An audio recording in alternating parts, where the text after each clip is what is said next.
तो hello friends, welcome back to our YouTube channel ITI step forward. तो friend, जो हम 1000 टेक्निकल एमसीक्यू क्वेश्चन आंसर को discuss कर रहे थे, तो उसकी क्लास 22 तक क्वेश्चन आंसर को डिस्कस कर लिया है।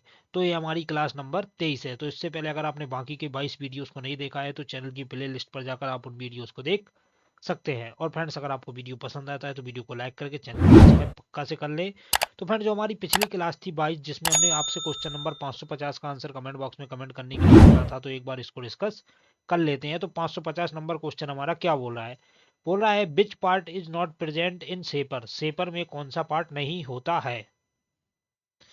तो ऑप्शन ए बोला है टेबल, ऑप्शन बी बोला है टूल हेड, ऑप्शन सी बोला है स्पिंडल, ऑप्शन डी बोल रहा है नन ऑफ दीस, इनमें से कोई नहीं।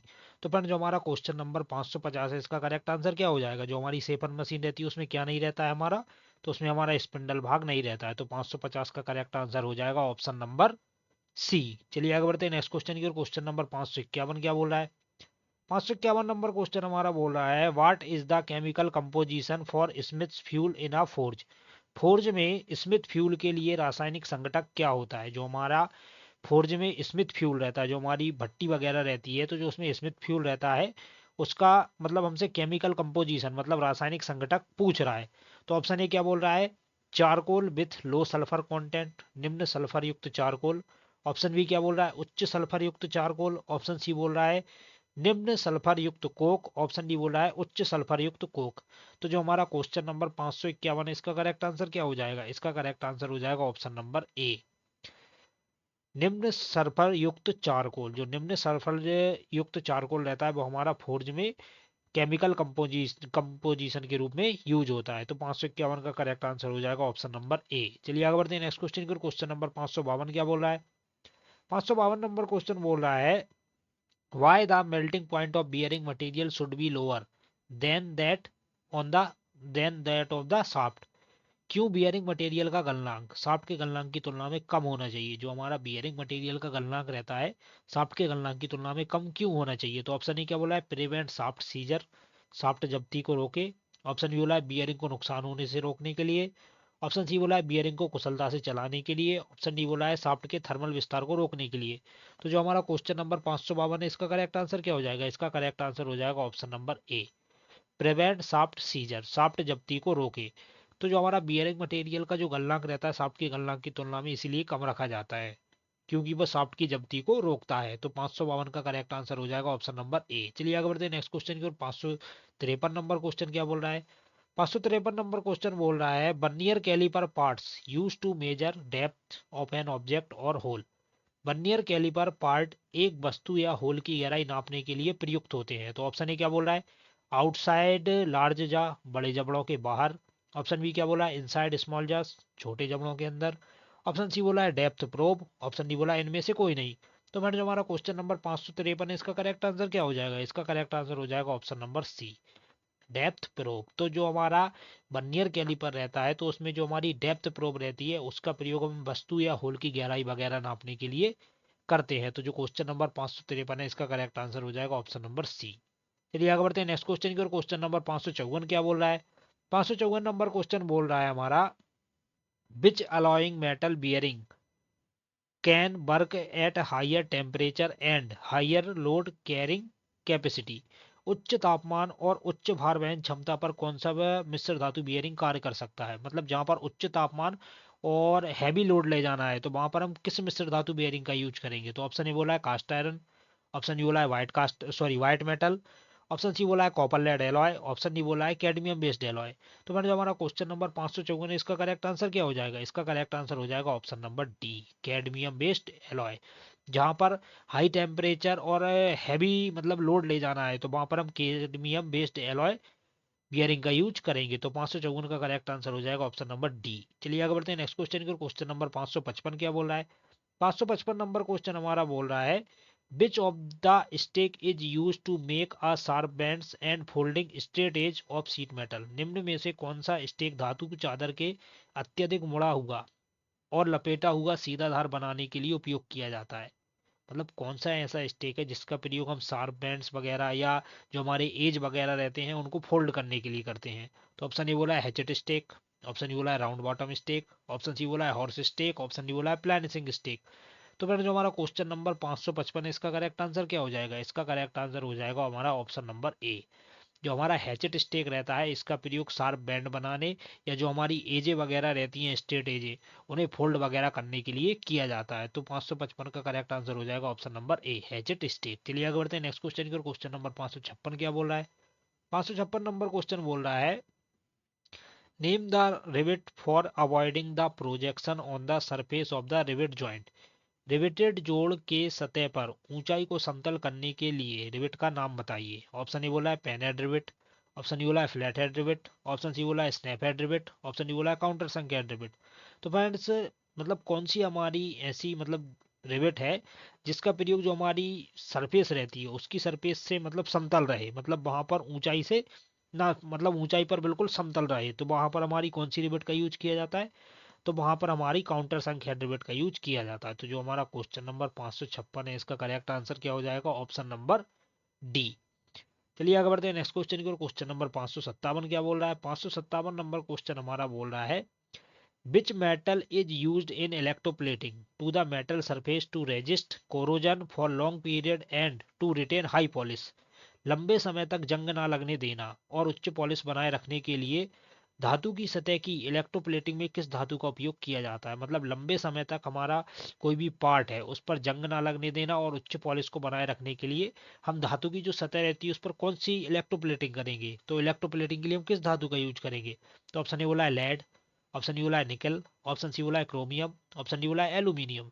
तो फिर जो हमारा क्वेश्चन नंबर 557 इसका करेक्ट आंसर क्या हो जाएगा? इसका करेक्ट आंसर हो जाएगा ऑप्शन नंबर सी, जो हमारी क्रोमियम धातु रहती है, अगर उसको हम इलेक्ट्रोप्लेटिंग करेंगे तो हमारे पार्ट पर लंबे समय तक जंग भी नहीं लगेगा और उच्च पॉलिश भी बनी रहेगी। तो 557 का करेक्ट आंसर हो जाएगा ऑप्शन नंबर बी, क्रोमियम। चलिए आगे बढ़ते हैं नेक्स्ट क्वेश्चन की ओर। क्वेश्चन नंबर 558 क्या बोल रहा है?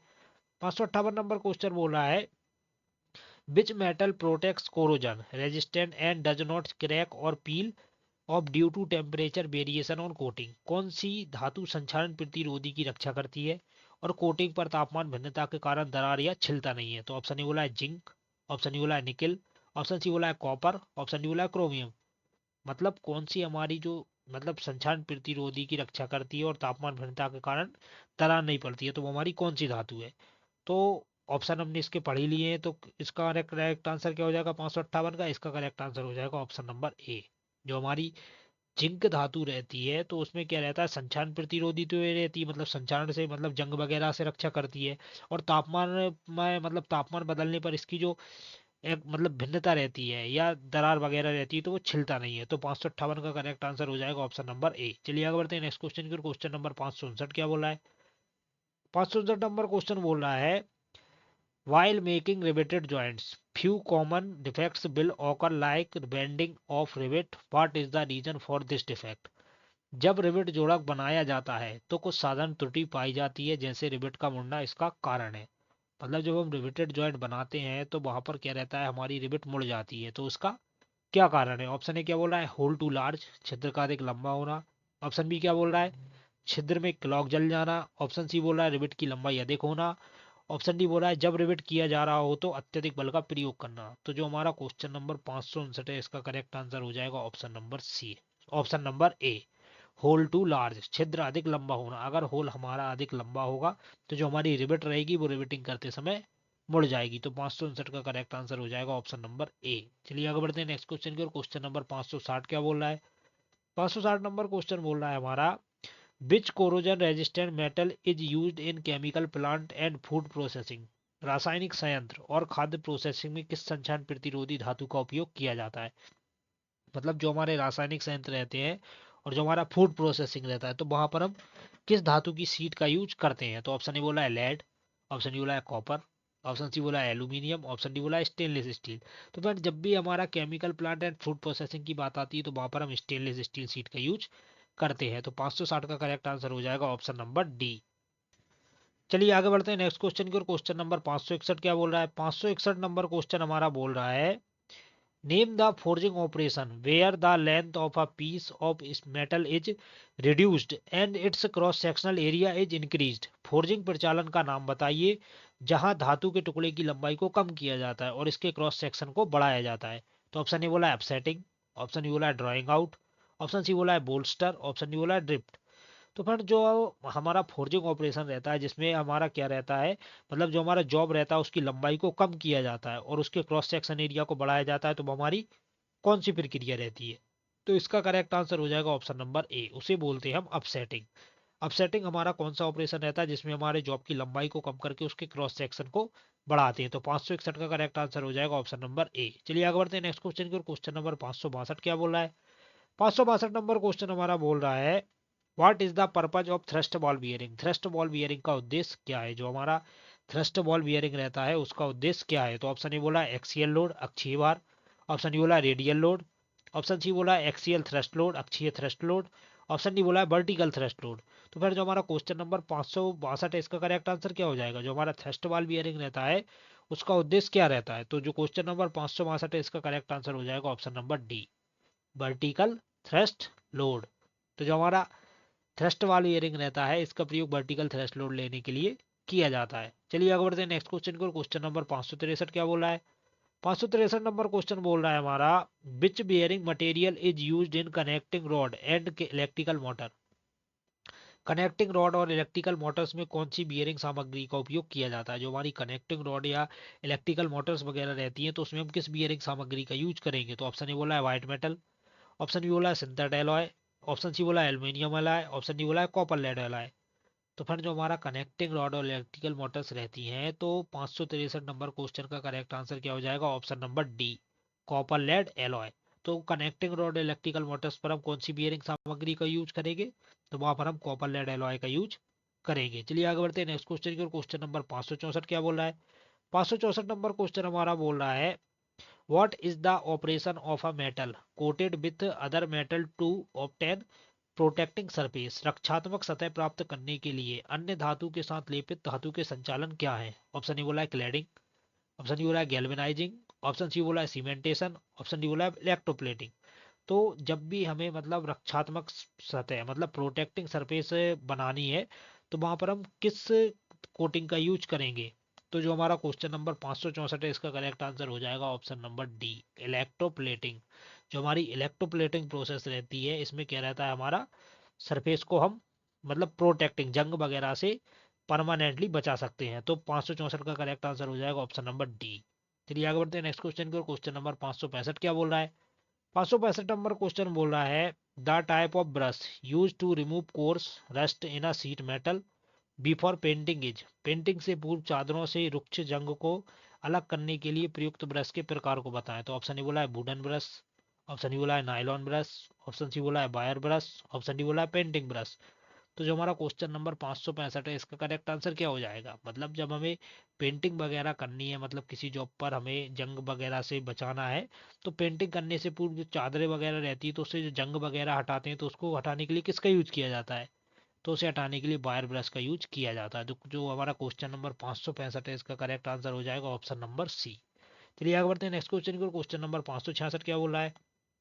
566 नंबर क्वेश्चन बोल रहा है, name the cutting tool fixed in the anvil square hole? निहाई के चौकोर छिद्र में फिक्स कतरन टूल का नाम बताइए। जो हमारा एनविल रहता है तो उसके जो मतलब जो हार्डी होल रहता है, मतलब जो एनविल का स्क्वायर होल रहता है, तो उसमें हम किसको फिट करते हैं? तो ऑप्शन ए बोला है हॉट सेट। ऑप्शन ए बोला है हार्डी। ऑप्शन सी बोला है कोल्ड सेट। ऑप्शन डी बोला है एनविल। तो जो हमारा क्वेश्चन नंबर 566 है इसका करेक्ट आंसर हो जाएगा ऑप्शन नंबर बी, जो हमारा हार्डी रहता है उसको हम एनविल के स्क्वायर होल में फिट करते हैं। तो 566 का करेक्ट आंसर हो जाएगा ऑप्शन नंबर बी। चलिए आगे बढ़ते हैं नेक्स्ट क्वेश्चन को। क्वेश्चन नंबर 567 क्या बोल रहा है? 567 नंबर क्वेश्चन बोल रहा है, which metal powder is used in calorizing process to prevent corrosion? जंग को रोकने के लिए कैलोराइजिंग प्रक्रिया में किस धातु के पाउडर का उपयोग किया जाता है? तो जंग वगैरह रोकने के लिए जो हम कैलोराइजिंग प्रक्रिया का यूज करते हैं तो उसमें किस धातु के पाउडर का यूज किया जाता है? तो ऑप्शन ए बोला है जिंक पाउडर। ऑप्शन बी बोला है निकल पाउडर। ऑप्शन सी बोला है क्रोमियम पाउडर। ऑप्शन डी बोला है एल्यूमिनियम पाउडर। तो फिर जो हमारा क्वेश्चन नंबर 567 है इसका करेक्ट आंसर क्या हो जाएगा? इसका करेक्ट आंसर हो जाएगा option number D, aluminium powder. जो हमारा कैलोराइजिंग प्रक्रिया रहता है तो उसमें एल्यूमिनियम पाउडर का यूज किया जाता है। तो 567 का करेक्ट आंसर हो जाएगा ऑप्शन नंबर डी। चलिए आगे बढ़ते हैं नेक्स्ट क्वेश्चन की। क्वेश्चन नंबर 568 क्या बोल रहा है? 568 नंबर क्वेश्चन बोल रहा है, drawing out process is done on anvil, name the part on operation is done? निहाई पर खींचने का कार्य किया जाता है, किस भाग पर यह प्रक्रिया की जाती है उसका नाम निम्न है। ऑप्शन ए बोला है फेस, ऑप्शन बी बोला है बीक, ऑप्शन सी बोला है टेल, ऑप्शन डी बोला है राउंड होल। तो फिर जो हमारी एनविल वगैरह रहती है तो उस पर मतलब जो हमारा पार्ट रहता है तो उस पर क्या रहता है, खींचने या ठोक पीट करने का काम रहता है, तो उसको हम किस पर करते हैं, तो उसको हम एनविल के फेस पर करते हैं। तो जो हमारा क्वेश्चन नंबर 568 है, इसका करेक्ट आंसर हो जाएगा ऑप्शन नंबर ए। चलिए आगे बढ़ते हैं नेक्स्ट क्वेश्चन को। क्वेश्चन नंबर 569 क्या बोल रहा है? 569 नंबर क्वेश्चन बोल रहा है, what is the temperature required to process the chromizing for prevention of corrosion. जंग की रोकथाम के लिए क्रोमाइजिंग प्रक्रिया के लिए आवश्यक तापमान क्या है? जंग वगैरह रोकने के लिए जो हम क्रोमाइजिंग प्रक्रिया का यूज करते हैं तो उसका टेम्परेचर कितना रखा जाता है? तो ऑप्शन ए बोला है 900 से 1100 डिग्री सेंटीग्रेड, ऑप्शन बी बोला है 1000 से 1100 डिग्री सेंटीग्रेड, ऑप्शन सी बोला है 1100 से 1200 डिग्री सेंटीग्रेड, ऑप्शन डी बोल रहा है 1300 से 1400 डिग्री सेंटीग्रेड। तो जो हमारा क्वेश्चन नंबर 559 है, इसका करेक्ट आंसर हो जाएगा ऑप्शन नंबर डी, 1300 से 1400 डिग्री सेंटीग्रेड। तो जो हमारी क्रोमाइजिंग प्रक्रिया रहती है उसमें आवश्यक तापमान कितना रखा जाता है? तो वो तापमान रखा जाता है हमारा 1300 से 1400 डिग्री सेंटीग्रेड। आगे बढ़ते हैं नेक्स्ट क्वेश्चन की ओर। क्वेश्चन नंबर 570 क्या बोल रहा है? 570 नंबर क्वेश्चन बोल रहा है, which metal has high resistance to chemical reaction. किस धातु में रासायनिक प्रतिक्रिया के लिए उच्च प्रतिरोध होता है? मतलब कौन सी धातु रहती है जिसमें मतलब हमारा रासायनिक प्रतिक्रिया के लिए हाई रेजिस्टेंस की आवश्यकता पड़ती है? तो ऑप्शन ए बोला है लेड, ऑप्शन बी बोला है निकल, ऑप्शन सी बोला है कॉपर, ऑप्शन डी बोला है एल्युमिनियम। तो जो हमारा क्वेश्चन नंबर 570 है, इसका करेक्ट आंसर क्या हो जाएगा? इसका करेक्ट आंसर हो जाएगा ऑप्शन नंबर बी।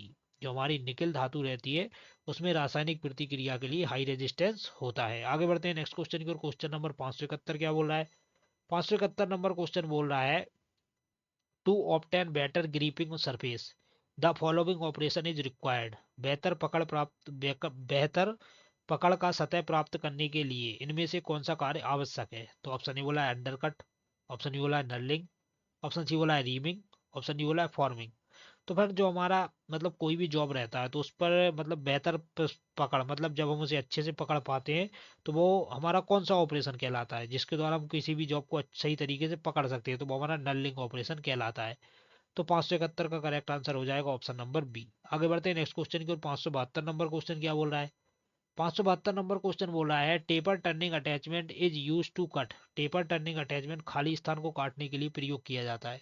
जो हमारा टेपर टर्निंग अटैचमेंट रहता है इसका प्रयोग किसे काटने के लिए किया जाता है? तो ऑप्शन ए बोला है एक्सटर्नल लॉन्ग टेपर, बाहरी लंबी टेपर, ऑप्शन बी बोला है एक्सटर्नल स्टीप टेपर, बाहरी खड़ी टेपर, ऑप्शन सी बोला है both internal and external taper, बाहरी एवं भीतरी दोनों टेपर, ऑप्शन डी बोल रहा है ओनली इंटरनल टेपर, सिर्फ भीतरी टेपर।